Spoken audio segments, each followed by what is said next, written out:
सुप्रभात विद्यार्थियों। आज मैं आपके सामने 10वीं कक्षा की पाठ्य पुस्तक कृतिका से प्रथम पाठ माता का अंचल, जिसके लेखक शिवपूजन साय हैं, उसकी व्याख्या करना चाहूँगा तथा साथ ही साथ उसके प्रश्न व उत्तर समझाऊंगा। प्यारे विद्यार्थियों, सबसे पहले हम माता का अंचल पाठ का सार करेंगे। सार इस प्रकार से है। शिवपूजन साय द्वारा रचित पाठ माता का अंचल।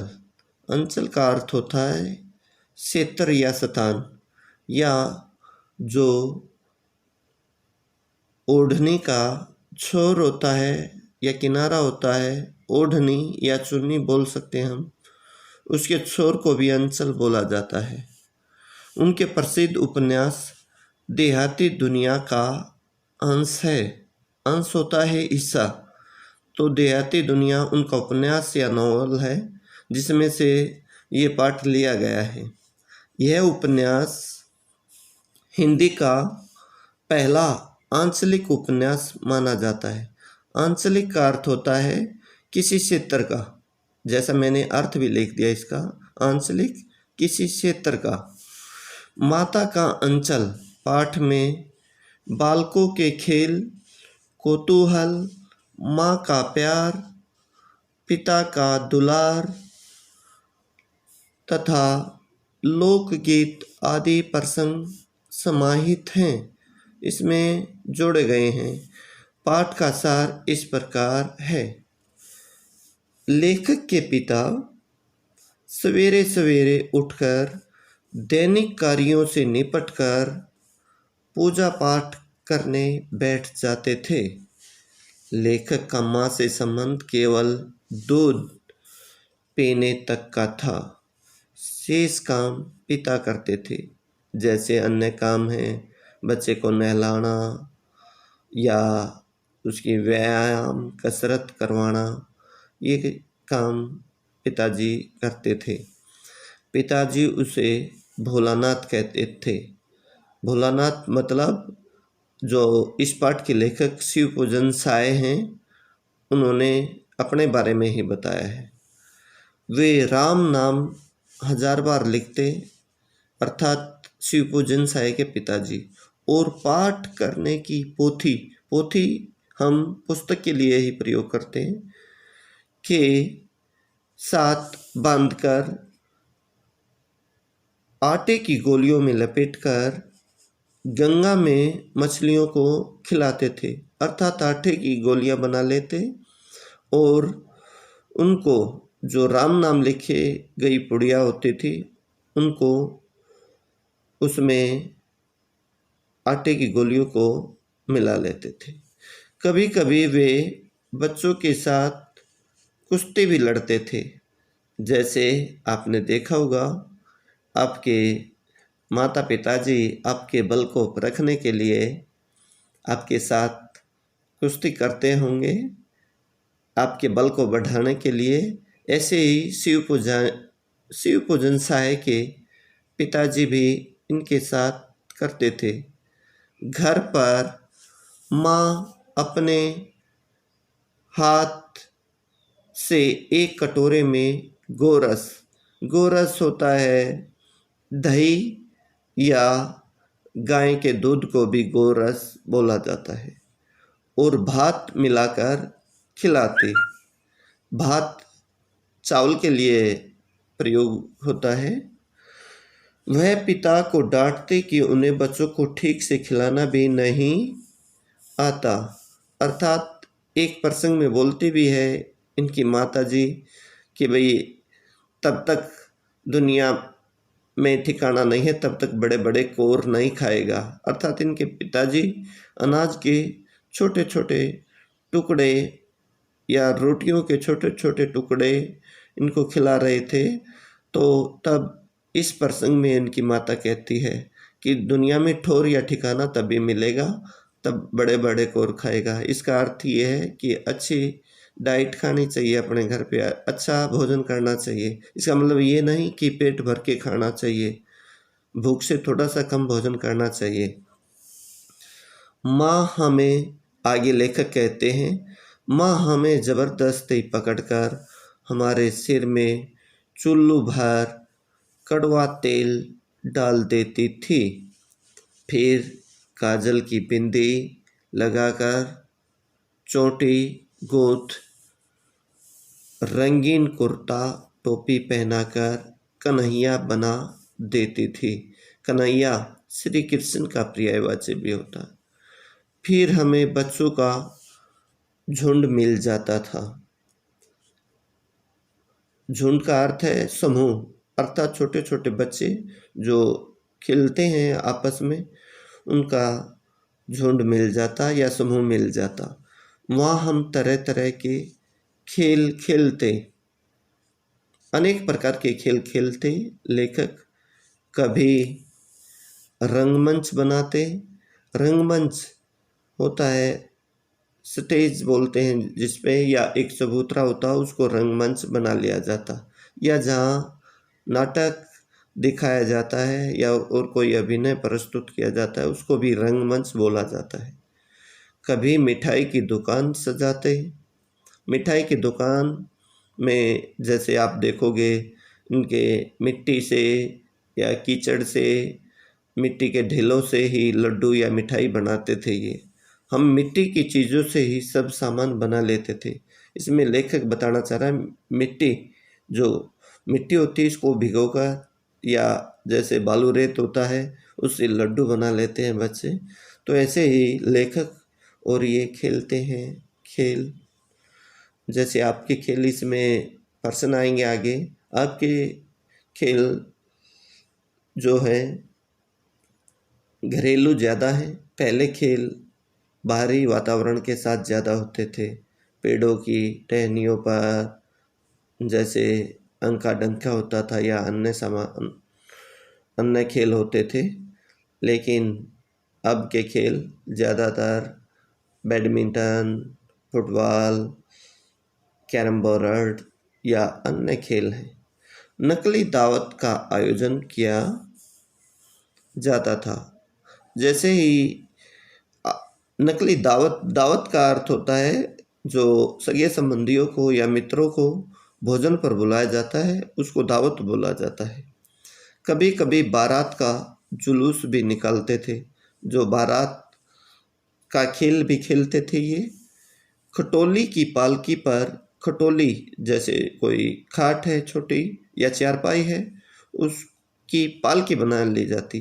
पालकी होता है जिसमें प्राचीन काल में दुल्हन को बिठा कर लाया जाता था।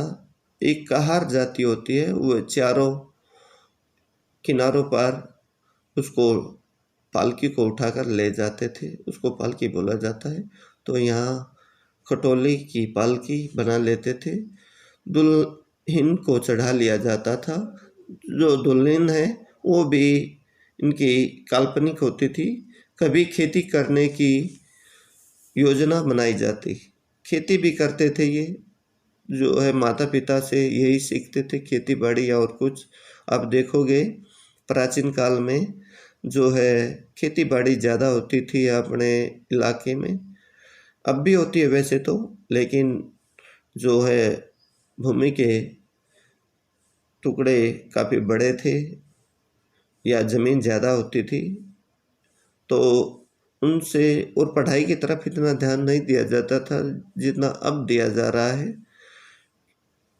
ज़्यादातर खेतों के कार्यों में ही व्यस्त रहते थे माता पिता।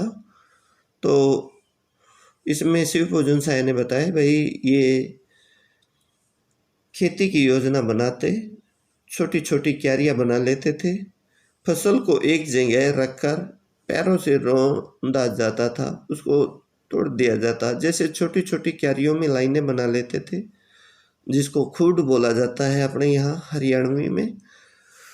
आम की फसल आने पर आम चुन चुन कर आम चबाते थे। जो इसमें विस्तार पूर्वक लेसन पढ़ोगे आप, उसमें आएगा कि आम की फसल जो मई जून में आ जाती है तो उनको भी ये चबाते थे, बागों में जाते थे खेलने के लिए और वहाँ खाते थे। अब भी देखोगे आप उत्तर प्रदेश में या बिहार में आम के काफ़ी बाग हैं। अपने हरियाणा में काफ़ी कम हैं क्योंकि अपनी भूमि आम की फसल के लिए इतनी अच्छी नहीं मानी गई है। उत्तर प्रदेश और बिहार की जो ज़मीन है आम की खेती के लिए अधिक उपयोगी है। आगे लेखक कहते हैं, एक दिन खूब तेज वर्षा हुई। वर्षा बंद होते ही बिच्छू नजर आए। एक विषैला जंतु होता है या जीव होता है। हम लोग डरकर भागे। हमारा साथी बैजू, बैजू नाम का एक लड़का है, बड़ा ढीठ था, ढीठ होता शरारती। बीच में मूसन तिवारी मिल गए। मूसन तिवारी एक बुजुर्ग हैं, उनके लिए आया है मूसन तिवारी। उन्हें दिखाई कम देता था। बैजू ने उनको खूब चिढ़ाया। बुढ़वा बेईमान मांगे करेला चोखा, कि जो ये बुजुर्ग है या बुढ़वा है बेईमान है और करेला चोखा मांग रहा है। मूसन तिवारी ने बच्चों को खूब खदेड़ा, अर्थात उसको चिढ़ाया गया लेखक व उसकी मंडली के द्वारा, तो वो क्रोधित होकर उनके पीछे दौड़ा। फिर वे शिकायत करने पाठशाला चले गए। क्योंकि ये स्कूल से में नहीं थे, स्कूल से बाहर थे, तो उसकी शिकायत करने पाठशाला के अंदर चले गए। वैसे आप देखोगे पाठशाला स्कूल के लिए ही प्रयोग करते हैं हम। जो आर्य समाज की स्थापना की थी महर्षि दयानंद सरस्वती ने 1875 ईस्वी में, उसका उद्देश्य ही ये था कि जो स्त्री शिक्षा है उसको बढ़ावा मिले या शिक्षा को बढ़ावा मिले। इसलिए आर्य समाज की तरफ से अपने उत्तर भारत में कई सौ साल पहले जो शिक्षा के लिए छोटे छोटे भवन बने थे उनको पाठशालाएं बोला जाता है। और आप देखोगे आपके गांव में भी पाठशाला के नाम से कोई ना कोई बिल्डिंग जर्जर हो चुकी होगी या जानी जाती होगी आज भी, या उसकी जगह आर्य समाज मंदिर बन चुके होंगे। तो शिकायत करने पाठशाला चले गए।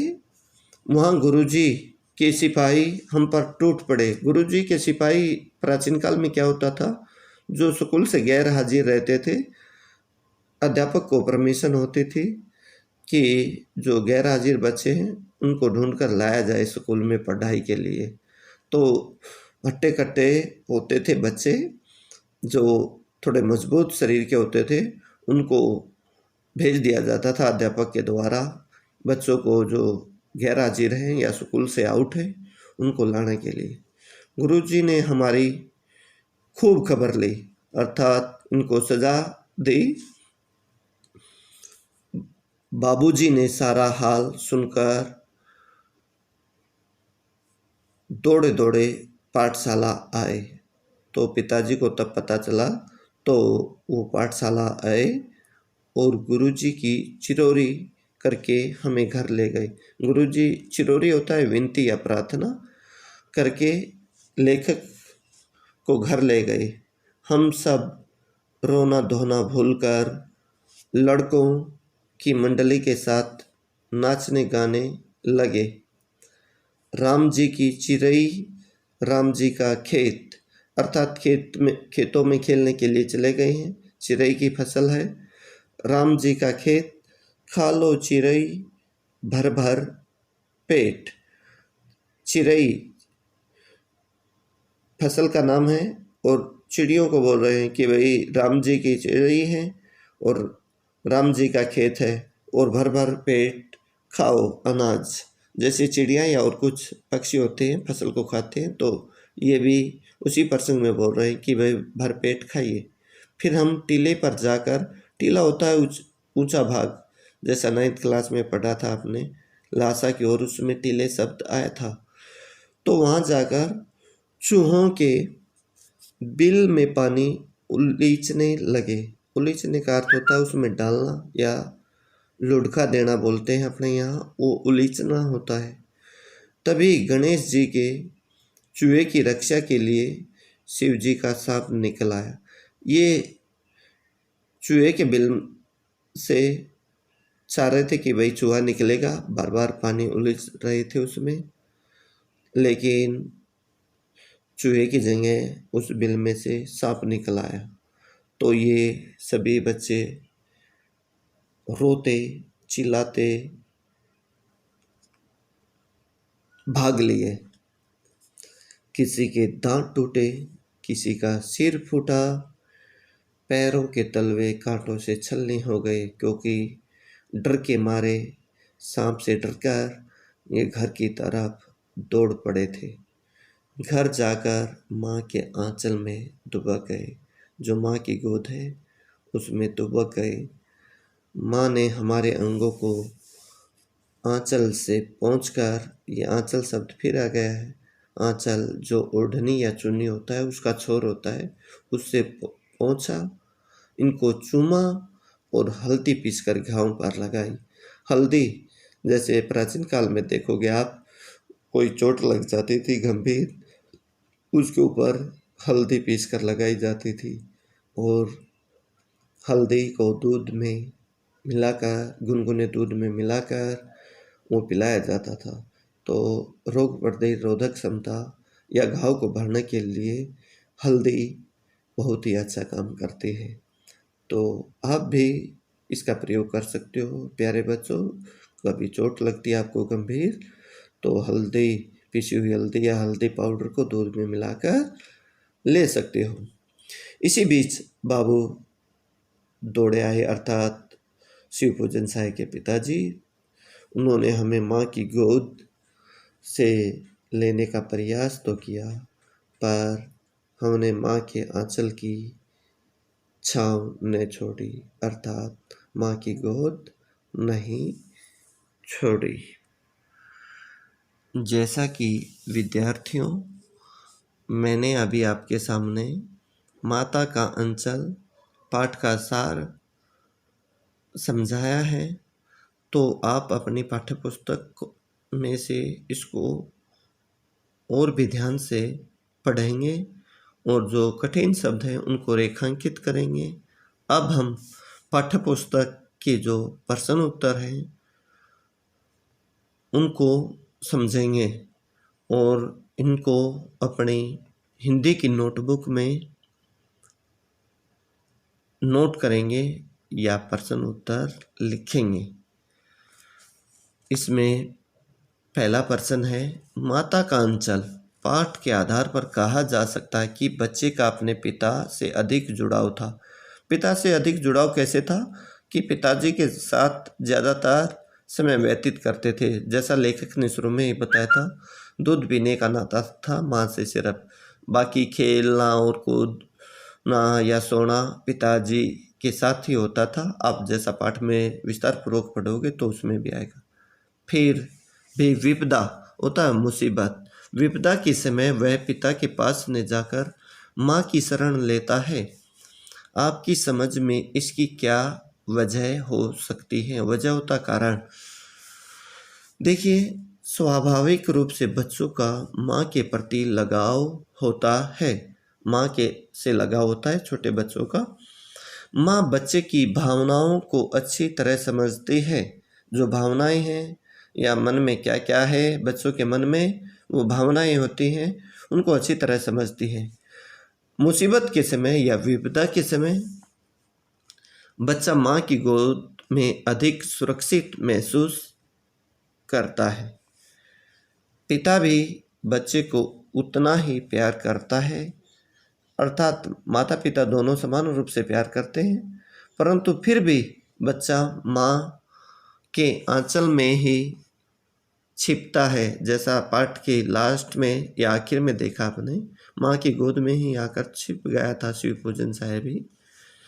इस स्वाभाविक माँ के प्रेम के कारण ही माँ का अंचल पाठ में अंत में बच्चा पिता के पास ने जाकर माँ की शरण में जाता है।